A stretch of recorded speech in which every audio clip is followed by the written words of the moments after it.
नमस्कार विद्यार्थी मित्रांनो, मराठा विद्याप्रसारक समाजाच्या केटीच्या महाविद्यालयातील जॉग्राफी डिपार्टमेंटमध्ये आपले सर्वांचे स्वागत।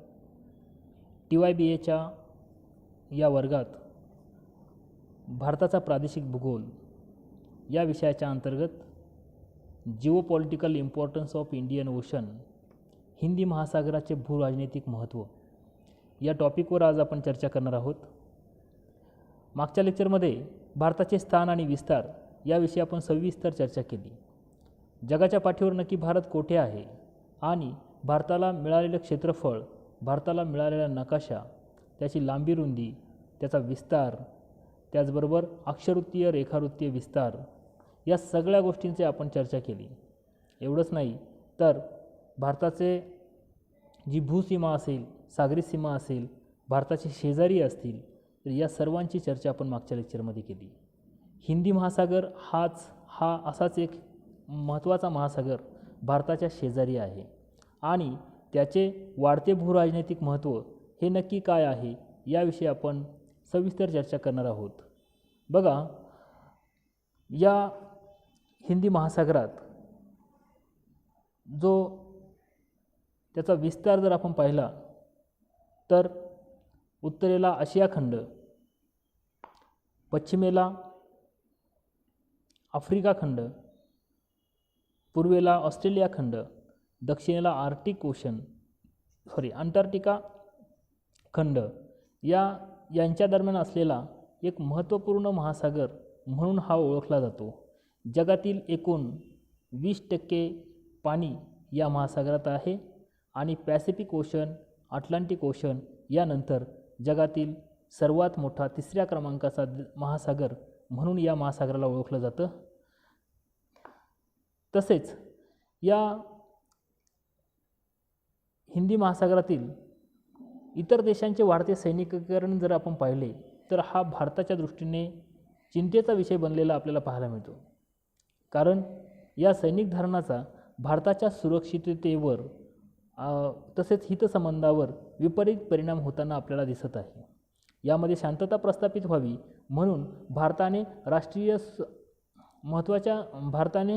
राष्ट्रीय सुरक्षात्मक व आर्थिक हितसंबंध या मुद्द्यांशी हितसंबंध जोडलेले आपल्याला दिसतात। हा मुद्दा भारताने अनेक वेळा संयुक्त राष्ट्राच्या व्यासपीठावर उपस्थित केलेला आपल्याला पाहायला मिळतो।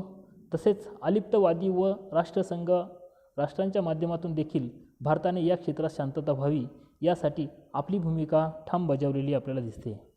तसेच भारत हा प्रभावशाली देश असल्यामुळे भारताची भूमिका येथे महत्त्वाची ठरणार आपल्याला पाहायला मिळते।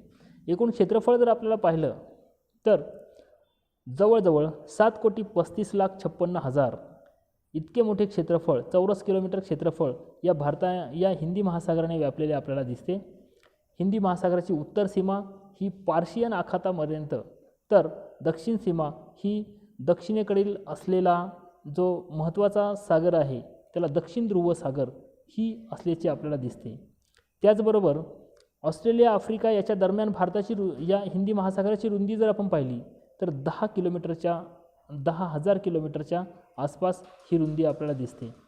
त्याचबरोबर काही महत्त्वाची या महासागराच्या बाबतीत समुद्र सीमांची सलगता जर आपण पाहिली तर ही सलगता जी आफ्रिका, आशिया आणि ऑस्ट्रेलिया खंडांच्या दरम्यान आपल्याला पाहायला मिळते तर ही अतिशय महत्त्वाची आहे, कारण आपल्याला माहिती आहे केप ऑफ गुड होप हे दक्षिण आफ्रिकेचं शेवटचं टोक जवळजवळ 20 अंश पूर्व रेखांशावर असलेले हे टोक या ठिकाणी अटलांटिक आणि हिंदी महासागर हे दोघे एकत्र येतात। त्याचबरोबर जी मलक्काची सामुद्रधुनी आहे यातून पॅसिफिक महासागर आणि हिंदी महासागर हे दोघंही जोडले जातात। तर अशा प्रकारे ही समुद्रांची सलगता आपल्याला पाहायला मिळते। या महासागरातून तसं पाहिलं तर ह्या इतरही जगातील महत्त्वाचे महासागर आहे। त्यामध्ये आपल्याला माहिती आहे की युरोपची पूर्व किनारपट्टी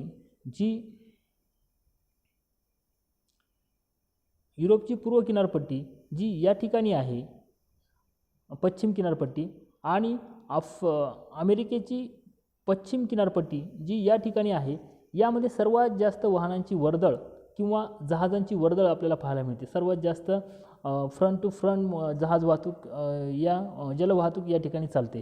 त्याचबरोबर हा जो हिंदी महासागर आहे, या हिंदी महासागराच्या या दोन्ही ठिकाणी जो सुएझ कॅनल आहे या ठिकाणचा, तर या सुएझ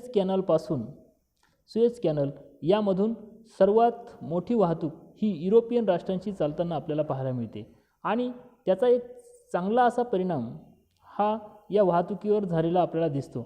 आणि सुएझ कॅनल या कॅनलमुळे युरोप आणि भारत यांच्या दरम्यानचं जे अंतर आहे ते जवळजवळ 6,500 किलोमीटर अंतर इतकं कमी झालेलं आपल्याला पाहायला मिळतं. तर हाही एक महत्त्वाचा वाहतुकीच्या मार्गाने असलेला एक महत्त्वाचा भाग आपल्याला पाहायला मिळतो. आपला दुसऱ्या महायुद्धाच्या काळात कॉन्स्टँटिनोपल नावाचं जे ठिकाण आहे ते याच ठिकाणी अतिशय जलमार्गाच्या किनाऱ्यावर वसलेले हे ठिकाण, त्या ठिकाणी अनेक युद्धजन्य कारवाया झालेल्या आपल्याला पाहायला मिळतात आणि त्या ठिकाणावर ज्याचा ताबा, त्या ठिकाणी त्याचा सुएझ कॅनल किंवा या वाहतूक मार्गावर ताबा अशा प्रकारची एक महत्त्वाचा या वाहतुकीच्या दृष्टिकोनातून महत्त्वाचा भाग होता. तसेच अनेक विमानमार्गसुद्धा या भागातून जाताना आपल्याला पाहायला मिळतात. त्यानंतर शेजारील बेटांसोबत असलेले संबंध हा सुद्धा एक महत्त्वाचा भाग या भारताच्या बाबतीत आपल्याला दिसून येतो. त्यामध्ये मादागास्कर जे या ठिकाणी एक महत्त्वाचं बेट आहे, मादागास्कर जे जगातील 4थ्या क्रमांकाचं बेट विस्ताराच्या बाबतीत आपल्याला सांगता येतं. त्यानंतर कोमोरोस, सेशल्स, मालदीव, त्यानंतर मॉरिशियस, श्रीलंका, इंडोनेशिया यासारखी महत्त्वाची बेटं या महासागरात, इंडोनेशिया अर्थात देश आहे हे, परंतु बेटांच्या स्वरूपात असलेले महत्त्वाचे देश या ठिकाणी आपल्याला पाहायला मिळतात. अंदमान निकोबार आणि लक्षद्वीप ही तर भारताची मुख्य बेटं आहेत. तर यामध्ये या अंदमान बेटावर जाखा आणि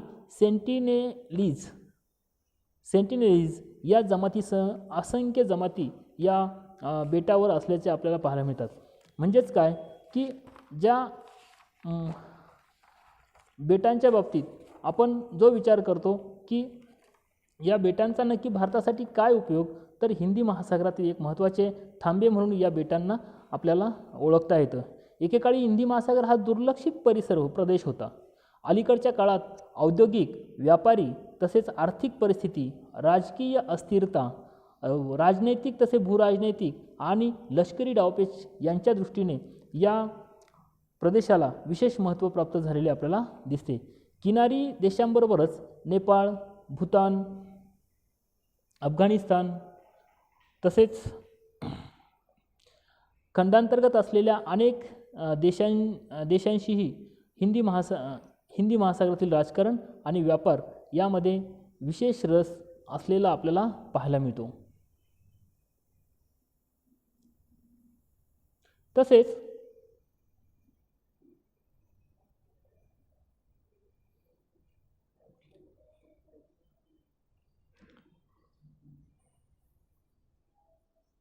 तसेच अमेरिकेच्या संयुक्त संस्थाना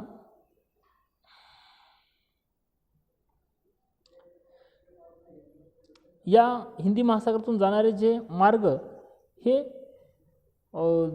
जगातील सर्वात महत्त्वाचे समजले जातात. कारण युरोप आणि आशिया हे जे खंड आहे ते या महासागरातून जोडले जातात.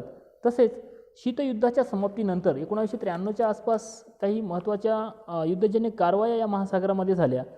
त्यापासून तर हिंदी महासागर परिसरातील जगातील निम्म्यापेक्षा अधिक सशस्त्र संघर्ष व युद्ध उद्भवलेली आपल्याला आढळतात.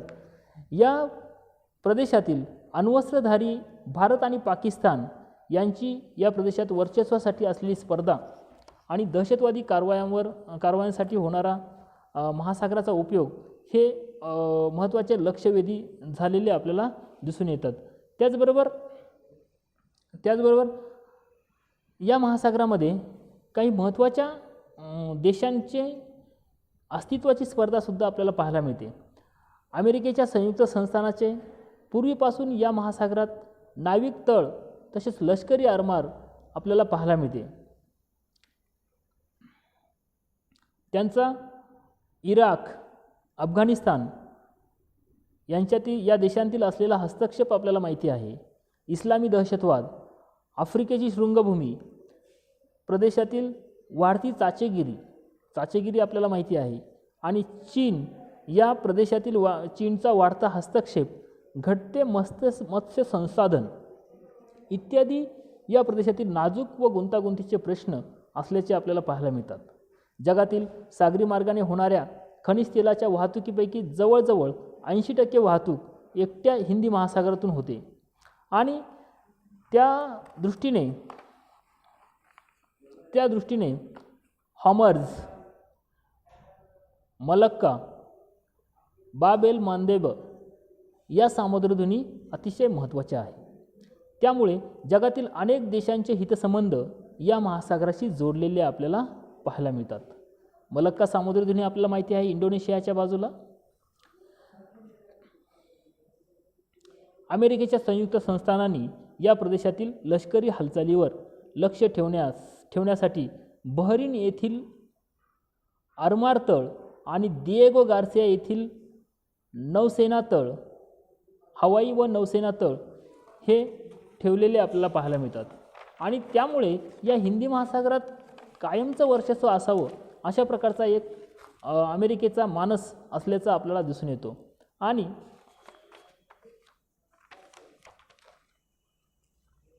याशिवाय त्यांनी इराकच्या आखातातून खनिज तेलाच्या दृष्टीने, वाहतुकीच्या दृष्टीने कंबाईंड टास्क फोर्स 152 तसेच ओमानच्या आखातापासून ते केनियाच्या किनाऱ्यापर्यंत असलेल्या मार्गावरील चाचेगिरी रोखण्यासाठी कंबाईंड फोर्स 150 यासारखी प्रमुख नौसेना नियुक्त कार्यबले तैनात केलेली आहे. परंतु अमेरिकेच्या संयुक्त संस्थानाचे या प्रदेशातील पूर्वीचे वर्चस्व आज काही अंशी कमी झालेले आपल्याला पाहायला मिळते. फ्रान्स बघा,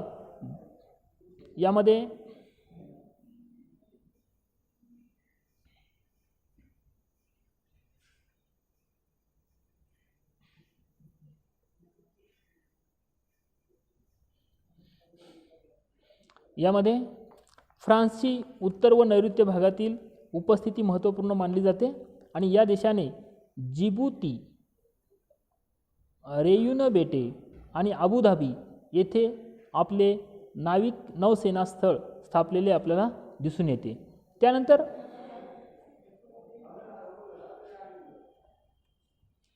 त्यानंतर इराण हा सुद्धा एक महत्त्वपूर्ण प्रमुख सत्ता म्हणून या महासागराच्या बाजूला उदयास आलेला देश आपल्याला पाहायला मिळतात. चीनच्या बाबतीत आपल्याला सर्वांना माहिती आहे, चीनने आपल्या शेजारील देशांकडून काही महत्त्वाची बंदरं ही विकत घेतलेली आपल्याला पाहायला मिळतात, किंवा काही दिवसासाठी, काही वर्षांसाठी चालवण्यासाठी घेतलेली विकसित करण्यासाठी घेतलेली आपल्याला पाहायला मिळतात. आणि त्यामुळे आपले वर्चस्व महत्त्व वाढवण्याचा प्रयत्न या चीनचा असल्याचा दिसून येतो. त्या दृष्टीने चीन हिंदी महासागरातील प्रदेशातील वेगवेगळ्या देशांना फार मोठी कर्ज देताना आपल्याला दिसतो. बघा, चीन हा भारताचा शेजारी, हिंदी चीनी भाई भाई यासारखा नारा आपण 1962 साली दिला आणि त्याचा परिपाक म्हणून भारत चीन युद्ध झालं. तशाच प्रकारे नंतरच्या काळामध्ये सुद्धा आजपर्यंत सुद्धा आपण कोरोनाच्या पार्श्वभूमीवर जर पाहिलं तर आपण बऱ्याचशा ॲप्लिकेशन जे चीनने तयार केले तर त्यांच्यावर प्रतिबंध आणले, बऱ्याचशा चायनीज वस्तूवर आपण प्रतिबंध आणले, तरीसुद्धा या चीनकडून होणाऱ्या ज्या कारवाया आहे त्या थांबण्यास तयार नाही. आणि हिंदी महासागरातील हस्तक्षेप हा सुद्धा चीनचा थांबण्यास तयार नाही. त्या दृष्टीने चीन हिंदी महासागरातील वेगवेगळ्या प्रदेशातील देशांना जसे कर्ज देत आहे तसेच त्या देशातील रस्ते सुधारत आहे, लोहमार्ग बांधणी किंवा धरणे बांधणी विकसित करण्यासाठी, बंदरे विकसित करण्यासाठी, तसेच विद्युत प्रकल्प तयार करण्यासाठी महत्त्वाच्या पायाभूत तसेच इतर महत्त्वाच्या पायाभूत सुविधांमध्ये गुंतवणूक करण्याचा प्रयत्न करताना आपल्याला पाहायला मिळतो. तसेच त्या देशांना गरजेनुसार लष्करी मदत करून देत आहे. बघा, चीन हा आपल्या शेजाऱ्यांना मदत करतो, दुश्मनाचा जो मित्र असतो तो सुद्धा दुश्मन, अशा प्रकारची जी कन्सेप्ट आहे ती या ठिकाणी आपल्याला पाहायला मिळते. दुश्मनाचा शत्रू आपला मित्र. तर या ठिकाणी पाकिस्तान आणि चीन जसे यांचे सलोख्याचे संबंध आपल्याला पाहायला मिळाले, त्या कारणामुळे भारत आणि चीन यांचे संबंध वेळोवेळी ठिकठिकाणी बिघडलेले आपल्याला दिसतात. त्या देशांना या सर्व माध्यमातून चीनने बऱ्यापैकी वजन निर्माण केलेले आपल्याला पाहायला मिळते आणि श्रीलंका, भारत, केनिया यासारख्या देशांचे हे ठळक उदाहरणे आपल्याला पाहायला मिळतात. क्रास संयोगभूमीमधून कालवा काढून चीनचा पॅसिफिक किनारा व हिंदी महासागराला जोडण्याचा प्रयत्न हा एक महत्त्वाचा प्रयत्न चाललेला आपल्याला दिसून येतो. त्यामुळे चीनची नौसेना व व्यापारी जहाजे पूर्व आफ्रिका व आशियाचा पूर्व किनारा या दरम्यान सलग ये-जा करू शकतील आणि साहजिकच चीनचे या क्षेत्रात वर्चस्व निर्माण होऊन सत्ता असंतुलन होण्याची भीती ही भारताच्या मनात असल्याची आपल्याला दिसून येते. भारताचे भौगोलिक स्थान हे आपल्याला माहिती आहे की भारताचे भौगोलिक स्थान हे चीनच्या अगदी या हिंदी महासागराच्या अगदी शिरोभागी आहे.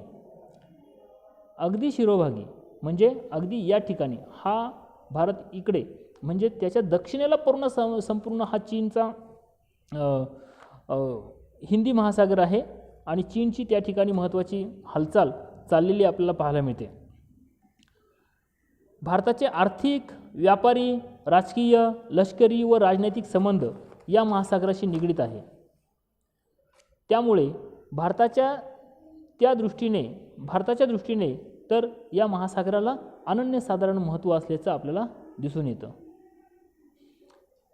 भारताच्या सुरक्षेच्या दृष्टीने आपण जर विचार केला तर हा एक महत्त्वाचा फोटो आहे. सगळ्यांना परिचित फोटो आहे हा. अरबी समुद्राच्या किनाऱ्यावर वसलेलं गेट ऑफ इंडिया हॉटेल ताज ह्या अतिशय महत्त्वाच्या वास्तू भारताच्या दृष्टीने असल्याचे आपल्याला दिसते. 1911 साधारणतः या वास्तूंचं बांधकाम झालं आणि हॉटेल ताज तर आपल्याला संस्मरणीय आहे की ज्या ठिकाणी दहशतवादी हल्ला झाला आणि भारताची सुरक्षितता याच सागरी मार्गामुळे धोक्यात आलेली आपल्याला पाहायला मिळते. हॉटेल ताज याच ठिकाणी जो कसाब याने केलेला हल्ला आपल्याला पाहायला मिळतो आणि त्याची जशी ही फक्त हॉटेल ताजची असुरक्षितता नसून संपूर्ण मुंबई, महाराष्ट्र किंवा भारताची असुरक्षितता या जलमार्गाने झालेली आपल्याला दिसून येते. या महासागराच्या सानिध्यात बघा मोसमी वाऱ्यांपासून पाऊस मिळतो. हे सुद्धा भूराजनैतिक महत्त्वामध्ये अतिशय महत्त्वाचं आहे. तसेच दक्षिण भारताचे हवामान सौम्य आहे. मासेमारीच्या दृष्टीने तसेच खनिज तेल व नैसर्गिक वायू यांच्या उत्पादनामध्ये सुद्धा या महासागराला महत्त्वाचे स्थान आहे.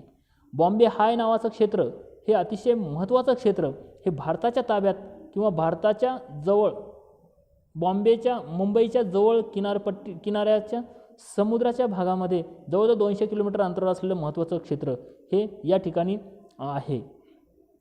तसेच हा हिंदी महासागर हा शांततेचा पट्टा राहावा, महासत्तांच्या सत्ता स्पर्धांपासून मुक्त असावा आणि या महासागरातील परिसरात देशात मैत्रीपूर्ण संबंध प्रस्थापित व्हावे या दृष्टीने नेहमीच भारताचे परराष्ट्रीय धोरण प्रयत्नशील राहिलेले आपल्याला दिसते.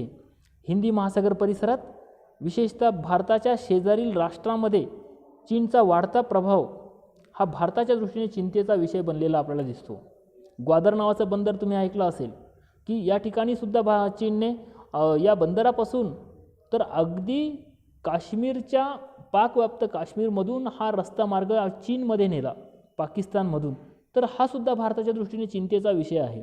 आणि हिंदी महासागराशी सलग संबंध यावा या पश्चिम हिंदी महासागरात डायरेक्ट संपर्क यावा या दृष्टीने चीनने केलेला प्रयत्न हा भारताच्या दृष्टीने चिंतेचा विषय असल्याचं आपल्याला दिसते. त्यामुळे भारताने मुत्सद्देगिरीने म्हणजे या ठिकाणी सुद्धा गनिमी कावा मुत्सद्देगिरी यासारख्या प्रयत्नाने हिंदी महासागरातील परिसरातील देशांशी सलोख्याचे व राजकीय व आर्थिक संबंध प्रस्थापित करण्याचे प्रयत्न सुरू केलेले आपल्याला दिसतात. आपल्याला या महासागराच्या आजूबाजूला अरेबियन राष्ट्रसुद्धा आहे जे तेल उत्पादक राष्ट्र आहे आणि अतिशय महत्त्वाचे ज्या ठिकाणी संपूर्ण जगभर तेलाची वाहतूक या देशांमधून केली जाते, यांच्याशी सुद्धा संबंध चांगले बनवण्याचा प्रयत्न भारताने केलेला दिसतो. आफ्रिकेतील ओमानसारखा देश असेल आफ्रिकेच्या उत्तरेकडील ओमान यमान यासारखे आशियाई देश असतील, हे सुद्धा भारताच्या दृष्टीने अतिशय महत्त्वाचे देश असल्याचे आपल्याला दिसते. तसेच त्या दृष्टीने भारत या देशातील खाणकाम, खनिज तेल, नैसर्गिक वायू उत्पादन आणि पायाभूत सुविधा निर्माण करणाऱ्या प्रकल्पात मोठी गुंतवणूक करत असल्याचं आपल्याला दिसतो. या प्रदेशातील आपले नाविक सामर्थ्य वाढवताना आपल्याला दिसत आहे आणि सर्वात मोठ्या नाविक दलापैकी एक नाविक दल हे भारताने निर्माण केलेलं आहे. सेशेल्स, मादागास्कार, लक्षद्वीप, मॉरिशियस या ठिकाणी भारताने नाविक तळं उभारलेली असून मालदीवकडूनही मोठ्या प्रमाणात स्वीकृती भारताने मिळवली आहे. मालदीव हा सुद्धा भारताच्या दक्षिणेकडचा एक महत्त्वाचा छोटासा देश आहे आणि या ठिकाणी सुद्धा भारताने विशेष प्रयत्न केलेले आपल्याला दिसतात. बघा, या ठिकाणी होणारी मासेमारी असेल, याच महासागरामध्ये सापडणारे तेलाचे साठे असतील, भारताच्या या किनारपट्टीवर आढळणारे पूर्व किनारपट्टीवर आढळणारे थोरियमचे साठे असतील, तर हे सर्व लाभाचे क्षेत्र आहे भारताच्या दृष्टीने आणि याच्यावर कुणीही हक्क सांगू नये किंवा इतर कुणी इंटरफिअर यामध्ये करू नये. हे साहजिकच भारताला वाटणं साहजिक आहे, कारण हा भारताचा भाग या समुद्रामध्ये भारताचा जेवढा एरिया आहे त्यापेक्षा जास्त एरिया हा भारताच्या समुद्रामध्ये भारताच्या हिंदी महासागरात असलेल्या सागरी भूमीचा भारताकडे आहे. तर हा सुद्धा एक महत्त्वाचा भाग आपल्याला सांगता येतो. बघा, भारताची भूमिका ही अतिशय महत्त्वाची आहे. भारताने वेळोवेळी ज्या परिषदा होत असतील, संयुक्त राष्ट्रसंघाची असेल किंवा इतर ज्या सार्क संघटना असेल किंवा इतर ज्या संघटनांच्या होणाऱ्या परिषदा, यामध्ये भारताने वेळोवेळी आपली महत्त्वाची भूमिका बजावलेली आहे. हिंदी महासागर क्षेत्र शांतता क्षेत्र म्हणून घोषित करावे, सैनिकी तळांचे इतर देशाच्या सैनिकी तळांचे निर्मूलन या ठिकाणून करावे, उगाचच कुणीतरी आमच्यावर वॉच ठेवू नये, अशा प्रकारची भारताची भूमिका आपल्याला पाहायला मिळते. तटवर्ती देश जे आहे जवळजवळ या हिंदी महासागराच्या आजूबाजूला महत्त्वाचे तटवर्ती देश आहे, यांनासुद्धा एक आव्हान या ठिकाणी भारताने केलेलं आपल्याला सांगता येतं. आणि अलिप्तवादी राष्ट्रांची जी सामूहिक प्रयत्न जे आहे, आपल्याला माहिती आहे की दुसऱ्या महायुद्धानंतर भारत हा अलिप्तवादी राष्ट्रांच्या ग्रुपमध्ये सामील झाला आणि एक मित्र राष्ट्र पण नको आणि शत्रू राष्ट्र पण नको, एक वेगळा ग्रुप त्या ठिकाणी तयार झालेला आपल्याला दिसतो. पर्यावरणीय प्रदूषणास विरोध हा सुद्धा एक भारताचा एक महत्त्वाचा भाग भूमिका राहिलेली आपल्याला दिसते. कारण आपण पाहतो की या हिंदी महासागरात किंवा कोणत्याही महासागरात वेगवेगळ्या प्रकारची प्रदूषणं होत असतात. ज्या ठिकाणी मालाची ने-आण करत असताना बराचसा सडलेला माल किंवा नाशवंत माल हा समुद्रामध्ये टाकून दिला जातो, त्यामुळे प्रदूषण होते.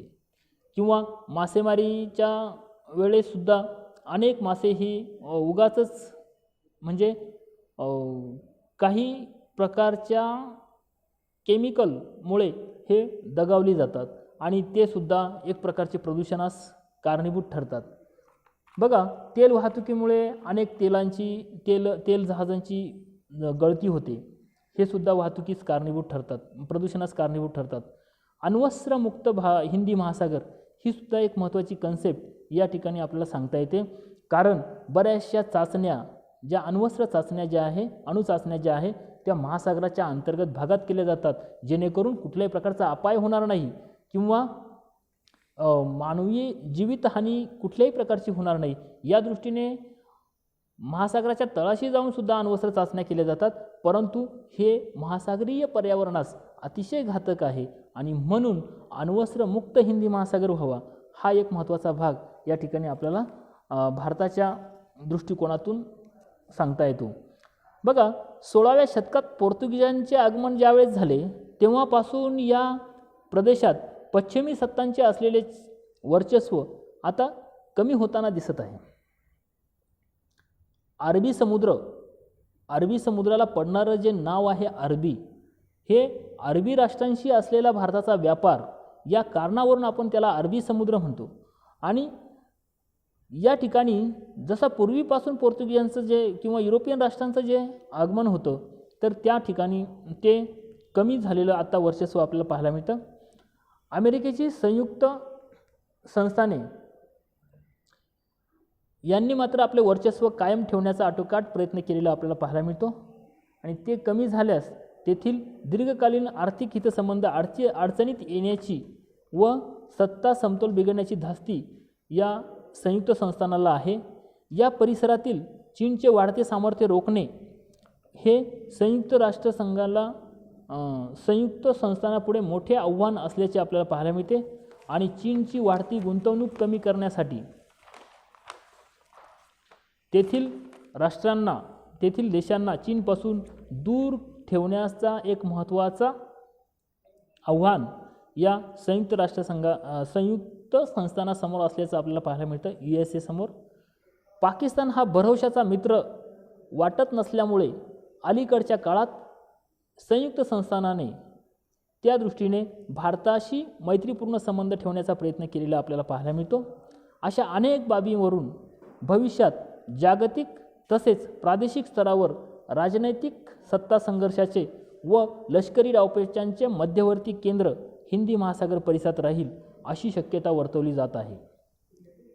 या ठिकाणी शांतता बजावण्यासाठी भारताने महत्त्वाची भूमिका बजावली, कारण या खंबीर कारवाई करण्यावर भर दिलेला नाही तर केवळ एक आव्हान करण्यात आलेले आहे. तसेच चीन व अमेरिका या देशांवर त्याचा काही परिणाम पडला नाही. त्यामुळे भारताने या भूमिकेत बदल करून अमेरिकेसोबत वाटाघाटी व तोडगा काढणे आवश्यक आहे असे भारताला त्या ठिकाणी दिवसांदिवस वाटत आहे. आणि हिंदी महासागर क्षेत्रात निम्म्यापेक्षा जास्त लोकसंख्येचे प्रतिनिधित्व भारत करतो आणि त्यामुळे भारताची भूमिका या ठिकाणी अतिशय महत्त्वाची आणि निश्चित ठरणार आहे. हा अरबी समुद्राचा असलेला एक महत्त्वाचा किनारा जो मुंबईपासलाच आहे, गेट ऑफ इंडिया जवळचा. तर असा अथांग महासागर आपल्याला सावरकरांचं वाक्य माहिती आहे, सागरा प्राण तळमळला. याच अंदमान निकोबारपासून तर भारतभूमीकडे येताना जे महत्त्वाचे वाक्य सावरकरांच्या तोंडून निघाले, ने मजसी ने परत मातृभूमीला, सागरा प्राण तळमळला, तर तोच हा हिंदी महासागर. याचे भूराजनैतिक महत्त्व आपल्या दृष्टीने, भारताच्या दृष्टीने अतिशय महत्त्वाचे आहे आणि ही एक संपत्ती आहे, हा एक ठेवा आहे भारताच्या दृष्टीने. तर त्या दृष्टीने या हिंदी महासागराचे भूराजनैतिक महत्त्व अभ्यासणे आपल्याला अतिशय महत्त्वाचे आहे. यावर प्रश्न विचारला जाऊ शकतो, हिंदी महासागराचे भूराजनैतिक महत्त्व सविस्तर स्पष्ट करा. तर त्या दृष्टीने या विषयाचा अभ्यास करणं क्रमप्राप्त आहे, गरजेचे आहे. थँक्यू. काही प्रश्न असल्यास या ईमेल ID वर जरूर लिहून पाठवा. त्याचे योग्य उत्तर देण्याचा मी या ठिकाणी प्रयत्न करेल. Thank you very much.